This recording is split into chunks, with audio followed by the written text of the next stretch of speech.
الرحيم. مساؤكم مسرح. معالي وزير الثقافة والسياحة والآثار الدكتور أحمد فكاك البدراني، سعادة الدكتور جبار جودي نقيب الفنانين العراقيين مدير عام دائرة السينما والمسرح، أصحاب السمو من الفنانات والفنانين العرب الحاضرين هنا والمتابعين عن بعد، السيدات والسادة من الهيئات الثقافية والإعلامية الذين يضيئون صورة المسرح ويرفعون صوته، أهلا ومرحبا بكم في افتتاح الدورة 14 من مهرجان المسرح العربي. اسمحوا لي بداية أن أصدر الشكر الكبير لدولة رئيس مجلس الوزراء المهندس محمد شياع السوداني على رعايته الكريمة للمهرجان، كما لا بد من توجيه الشكر الوافي لمعالي وزير الثقافة والسياحة والآثار الأستاذ الدكتور أحمد فكاك البدراني الذي حرص على مواكبة كل تفاصيل المهرجان وخطوات تنظيمه على مدار 10 أشهر، لم تغفل عينه فيها عن رعاية خطواته. وبعد، فأي كلمات يمكن أن تعبر عن الشكر والثناء للرجل الذي شد القوس قبل 5 سنوات حتى أطلق نباله اليوم وبذل ما لا يمكن تخيله من الجهد والفكر والإصرار والمحبة لضمان النجاح، سعادة نقيب الفنانين والمدير العام لدائرة السينما والمسرح الدكتور جبار جودي.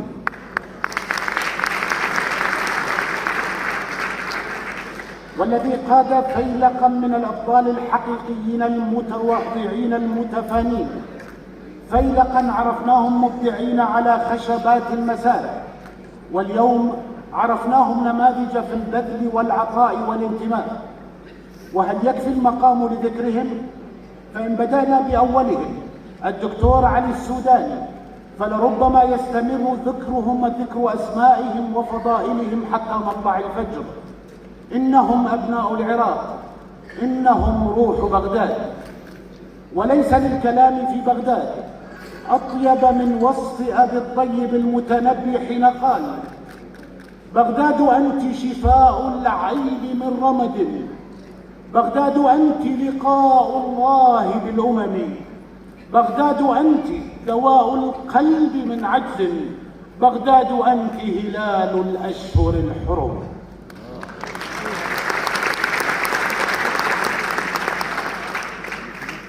أن تكون في بغداد العراق فهذا يعني أنك في المغرب وموريتانيا والجزائر وتونس وليبيا ومصر والسودان وجيبوتي والصومال وجزر القمر واليمن وعمان والسعودية والبحرين وقطر والكويت والإمارات وسوريا ولبنان والأردن وسيدة الأرض فلسطين.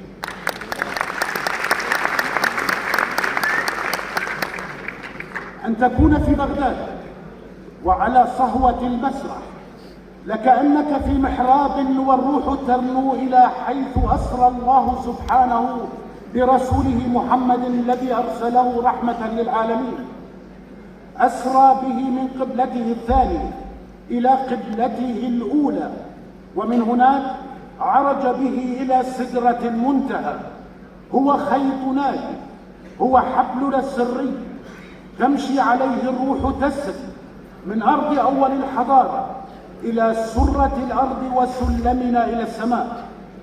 وإننا إذ نرفع الكلمة إليها فلأنها ليست مسألة ضمير أو امتحان ضمير، إنها الضمير، وكل حرية في هذا العالم منقوصة دون حريتها، وكل حق في هذا العالم منقوص دون حقوقها، وكل كرامة في هذا العالم منقوصة دون كرامتها، كل فرح في هذا العالم منقوص دون فرحها. بيوتنا آيلة للسقوط حين تدمر بيوتها، أطفالنا يتامى حينما يقتل أطفالها، حرائرنا أرامل حين تبكي نساؤها. اليوم في بغداد نرفع راية المسرح انتصارا للجمال والحق والخير، انتصارا للحياة في مواجهة الموت، ولنعلن جدارتنا بالحياة والإبداع. فروح العروبة المبدعة حية لا تموت رغم كل من يريد لها أن تندثر. أولم يقل الشاعر محمود درويش: ونحن نحب الحياة إذا ما استطعنا إليها سبيلا، ونرقص بين شهيدين، نرفع مئذنة للبنفسج بينهما أو نخيلا. من هذه الصورة الجارحة الواضحة الكاشفة العارفة أبدأ الليلة هذا النشيد وأقول: ونتخذ من المسرح الحر سبيلا، ومن رؤى المسرحيين الأبرار مرشدا ودليلا. فدثرام المسرح اليوم يعلو نشيدا لعزة الإنسان كي لا يعيش ذليلا، وكي لا يكون حقنا في أن نصوغ مصيرنا على مذبح الطغاة قتيلا. نحب الحياة إذا ما استطعنا إليها سبيلا.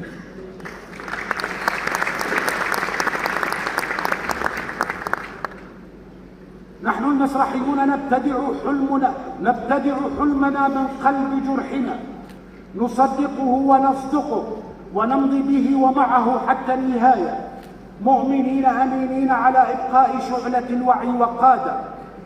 فنحن الراية حين تهتز كل الرايات، ونحن البصيرة حين تغشى البصائر العتمات، ونحن الكلمة حين يبتلع الخوف الألسن وتسقط الأصوات. في المسرح صراعات وقتل وضحايا، ودول تنهض ودول تدوم، وفي نهاية العرض ينهض الموتى ويرجع الغائب، يحيون جمهورا يبادلهم المحبة. فلا الموت في المسرح يعني نهاية الحياة، ولا الطلقة في المسرح سوى صوت مؤثر، وما الدم سوى لون وربما يكون طيب المذاق. لا الكره حقد، ولا الانتقام أذى، ولا الغني في العرض أيسر حالا من الفقير. إنها فلسفة المسرح وإنه سحر. المسرح ليس بيانا أو شعارا، فهو أعمق من ذلك وأنبل.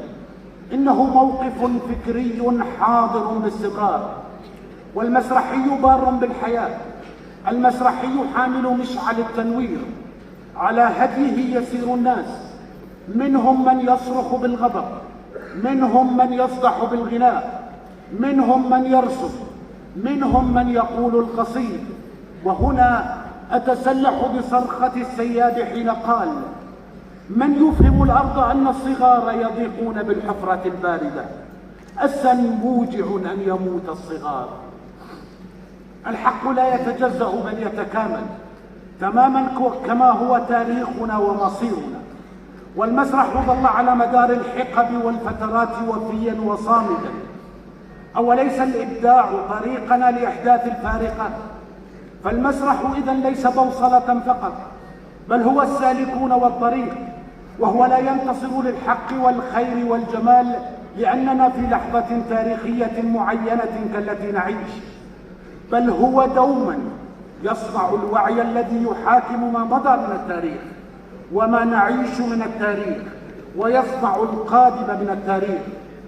قوة الإيمان بالحق لا تكسر روحها الحروب ولا تقتلها القنابل. هيروشيما عاشت، وناكازاكي عاشت، ومات قاتلها.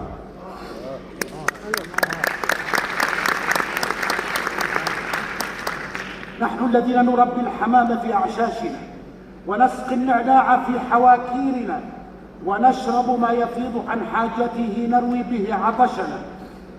نحن الذين نبكي حينما نفرح،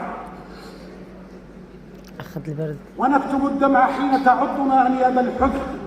نحن الذين نحمل الطير السلام للغياب، ونفرش أهداب العين لعابر السبير إن مر بديارنا.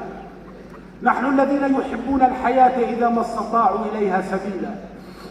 ننادي روح شاعر غزة الكبير هارون هاشم رشيد، ونردد معه برقة الأطفال نشيد العودة ونقول: سنرجع خبرني العندليب غداة التقينا على منحنى، بأن البلابل لما تزل هناك تعيش بأشعارنا.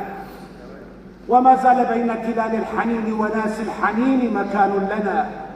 فيا قلب كم شردت رياح، تعال سنرجع هيا بنا.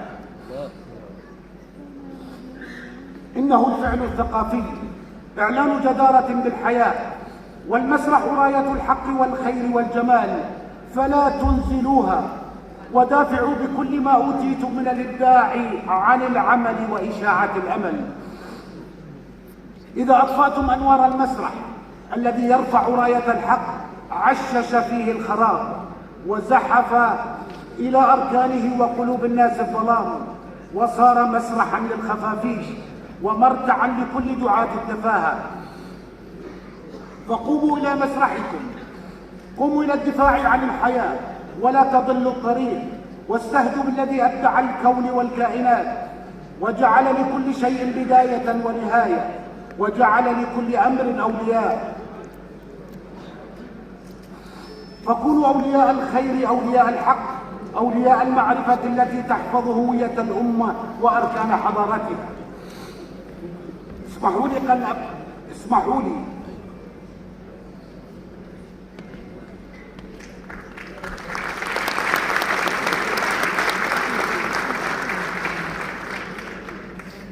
لي قبل أن أختم كلمتي هذه أن أنقل لكم التحية العالية من لدن صاحب السمو الشيخ الدكتور سلطان بن محمد القاسمي،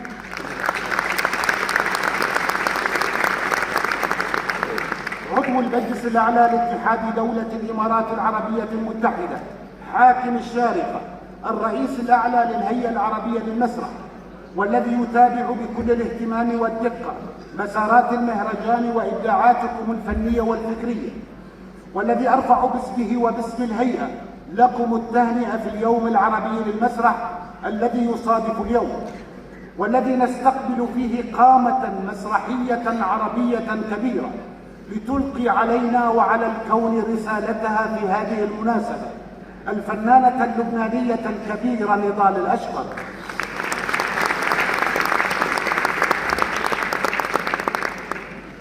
كما واسمحوا لي أن أعلن لكم في هذا اليوم عن مبادرة خاصة بدعم الزملاء المسرحيين في قطاع غزة بفلسطين كجزء من واجبنا تجاههم، وحرصا على تمكينهم من مواصلة مسيرتهم.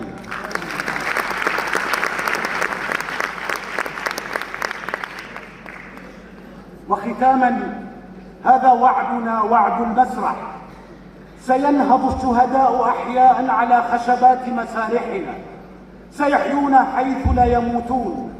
الحرب تقتل والمسرح يحيي، وحتى البلاد التي تكبلها القيود تكون حرة على المسرح.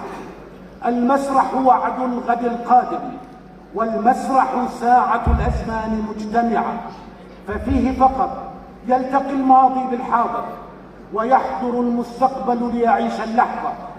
المسرح يأخذ لب الأحداث يحولها إلى أفكار، والأفكار لا تموت، تتحول، تنتج من جديد ممهورة بوعي جديد. وهذا هو دور المسرح في الملمات والحوادث الكبرى. وبغداد كانت مفتتح الكلام، وفي بغداد نختمه بما قال الجواهر فيها: والله لولا ربوع قد ألفت بها، عيش الأليفين أرجوها وترجوني، لاخترتها منزلا لي أستظل به عن الجنان وما فيهن يحيي، عشتم وعاش المسرح.